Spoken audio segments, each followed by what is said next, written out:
ચાલે ચૈતર ચાલે, આ નારા તમે સાંભળ્યા? તમને એવું થતું હશે કે ચૈતર વસાવા તો જેલમાં છે, તો બહાર આ નારા શા માટે લાગી રહ્યા છે?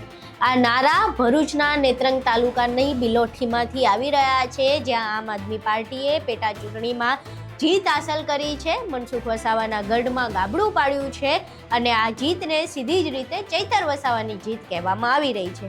હવે આ જીતને ચૈતર વસાવાની જીત શા માટે કહેવામાં આવી રહી છે, આ પેટા ચૂંટણી શું હતી, તમામ વિશે વિગતે ચર્ચા કરવી છે। નમસ્કાર, તમે જોઈ રહ્યા છો ચક્રવાત ન્યૂઝ, હું આપની સાથે હેમંત।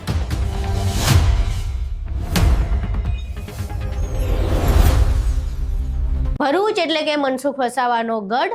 તેઓ ભરૂચથી સાંસદ છે, પરંતુ સ્થાનિક સ્વરાજની ચૂંટણીમાં તેમનો ગઢ ભાંગ્યો અને આમ આદમી પાર્ટીએ ત્યાં ગાબડું પાડ્યું।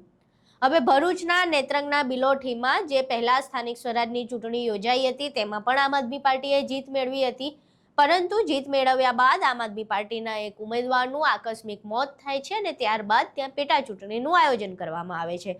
આજે પેટા ચૂંટણીનું પરિણામ હતું અને તેમાં પણ આમ આદમી પાર્ટીના જ ઉમેદવારે ફરી એકવાર જીત હાંસલ કરી છે અને આ જીતને સીધી જ રીતે ચૈતર વસાવાની જીત ગણાવવામાં આવી રહી છે। આમ આદમી પાર્ટીના નેતા નિરંજન વસાવાનું કહેવું છે કે ચૈતર વસાવાને જે પ્રમાણે ખોટી રીતે જેલમાં નાખવામાં આવ્યો છે, આદિવાસીઓએ આ એના બદલા રૂપેનું પરિણામ આપ્યું છે અને એટલે જ અહીંયા ફરી એકવાર આમ આદમી પાર્ટી જીતી છે।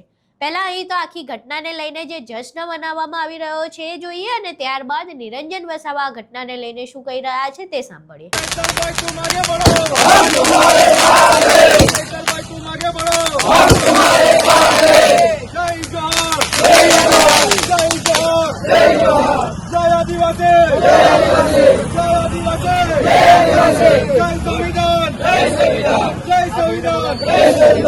ભરૂચ જિલ્લાની નેત્રંગ તાલુકા પંચાયત જે તાલુકા પંચાયત બિલોઠી છે ખાલી પડી, ભારતીય જનતા પાર્ટીએ ભરપૂર ઉપયોગ કર્યો। પૈસા હોય, દારૂ હોય, એમના ધારાસભ્યો, સાંસદ સભ્યોથી લઈને તમામ આગેવાનો જ્યાં 6 બૂથો હતા એ બૂથો પર એ લોકોએ પોલીસ પ્રશાસનનો પણ ઉપયોગ કર્યો। અમારા આગેવાનો કાર્યકર્તાઓને ડરાવવા ધમકાવવાનો પ્રયાસ કર્યો, એમને ખોટા કેસોમાં ફસાવાનું ષડયંત્ર કર્યું। પણ જ્યારે આ જનતા, જે આ બિલોઠી તાલુકા પંચાયતની જે જનતાએ આમ આદમી પાર્ટી અને ચૈતરભાઈની વિચારધારા સાથે જોડાઈ અને આ લોકોને જે જાકારો આપ્યો છે અને અમારા પ્રવીણભાઈ જેઓને 806 મતોની લીડથી જંગી બહુમતીથી જીતાડ્યા છે, એ જ બતાવી રહ્યું છે કે આજે તમામ જનતા આજે જાગૃત થઈ છે। ભારતીય જનતા પાર્ટીથી એ લોકો કંટાળી ગયેલા છે। આ તો હજુ શરૂઆત છે। 2026માં જે આ તાલુકા પંચાયત અને આ જિલ્લા પંચાયતનું જે ઇલેક્શન હતું એ તો સેમીફાઇનલ છે। 2027માં આ ભારતીય જનતા પાર્ટીને ઉમરગામથી અંબાજી અને સાથે સાથે ગુજરાતમાંથી એમના સુપડા સાફ કરી નાખી છે। આ જનતાનો જે પ્રેમ અમને મળ્યો છે અને ચૈતરભાઈની ગેરહાજરીમાં પણ ખૂબ સારું અમારા તમામ આગેવાનોએ મહેનત કરી અને આ તાનાશાહી સરકારને આ જડબાતોડ જવાબ આપ્યો છે। એ જ બતાવી રહ્યું છે કે આવનારા દિવસોમાં પણ આ જ રીતે પરિવર્તન થવાનું છે અને પ્રજા પણ બદલાવ ઈચ્છી રહી છે। નિરંજનભાઈ વસાવા, આમ આદમી પાર્ટી।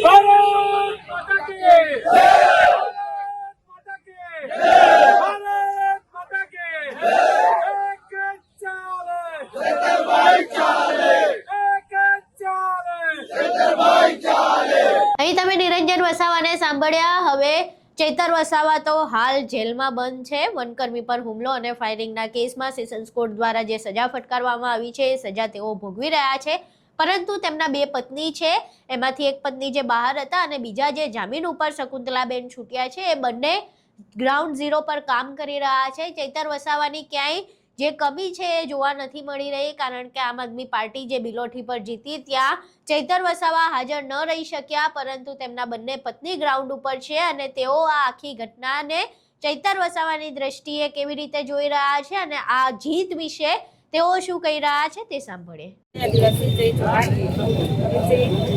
તાલુકા પંચાયતમાં પેટા ચૂંટણી હતી આપણા સ્વર્ગીય શ્રી ગુણવંતભાઈની જગ્યા પરથી પેટા ચૂંટણી યોજાઈ હતી. તેમાં આપણા પ્રવીણભાઈ ઉમેદવાર હતા અને આજે રિઝલ્ટ હતું એમાં આપણને 806 મતથી આપણે વિજય થયા છીએ. એટલે તમામ બિલોટી તાલુકા પંચાયતના તમામ લોકોનો અમે દિલથી આભાર વ્યક્ત કરીએ છીએ. તમે ઘણો સાથ સહકાર આપ્યો અને આજે ધારાસભ્ય ચૈતરભાઈ જેલમાં છે એનો જવાબ જનતાએ આજે આપ્યો છે એ આજે સાબિત થઈ ગયું છે. એટલે તમારા બધાનો અમે ખૂબ ખૂબ આભાર માનીએ છીએ. આવી જ રીતે આગળ પણ મહેનત કરતા રહે એવી આશા રાખીએ છીએ. એ તમે ચૈતર વસાવાની પત્નીને સાંભળ્યા. હવે જે ભરૂચ છે, ભરૂચ મનસુખ વસાવા સાંસદ જે છે તેમનો ગઢ છે. છેલ્લા 7 ટર્મથી તેઓ સાંસદ રહી ચૂક્યા છે અહીંયા, અને ત્યારબાદ આમ આદમી પાર્ટી દ્વારા સ્થાનિક સ્વરાજની ચૂંટણીમાં ગાબડું પાડવું એ ખૂબ જ મોટી બાબત છે. અને જેવી જ રીતે તેમના પત્ની અને નિરંજન વસાવા બંને કહી રહ્યા છે કે આ તો બસ ખાલી ટ્રેલર છે, આખું પિક્ચર 2027ની વિધાનસભાની ચૂંટણીમાં જોવા મળી શકે છે.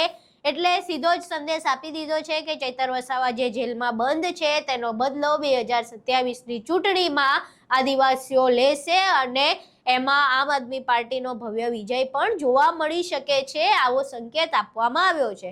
પરંતુ વિધાનસભાની ચૂંટણીને હજુ ઘણી વાર છે અને આટલા વહેલા કોઈ પણ વાત કરવી, કોઈ પણ અંદાજો લગાવવો ખૂબ જ વહેલું કહેવાશે. પરંતુ આમ આદમી પાર્ટીનો જે કોન્ફિડન્સ છે અને જે પ્રમાણે ચૈતર વસાવા જેલમાં છે એનો જો ઇતિહાસ જોઈએ તો જ્યારે ચૈતર વસાવા જેલમાં ગયા છે ત્યારે ગ્રાઉન્ડ લેવલ પર તેમને ખૂબ જ એનો લાભ મળ્યો છે. જેલમાં જવું હંમેશા ચૈતર વસાવાને ફળ્યું છે અને બની શકે કે આ વખતે પણ તેમનો જે જેલવાસ છે 2027ની ચૂંટણીમાં આમ આદમી પાર્ટીને સીધો જ લાભ પહોંચાડી શકે. હવે 2027ની ચૂંટણીમાં શું થાય છે તે જોવું રહ્યું. પરંતુ હાલ બિલોટી બેઠકના જે પરિણામ હતા એ અમે તમને જણાવ્યા. આખી ઘટના જોવા બાદ તમારું શું માનવું છે આ ઘટનાને લઈને? તમારા મંતવ્ય અમને કોમેન્ટ બોક્સમાં જરૂર જણાવજો. વિડીયો પસંદ આવ્યો હોય તો વિડીયોને લાઇક કરજો, શેર કરજો અને અમારી ચેનલને સબસ્ક્રાઇબ કરવાનું ભૂલશો નહીં. નમસ્કાર.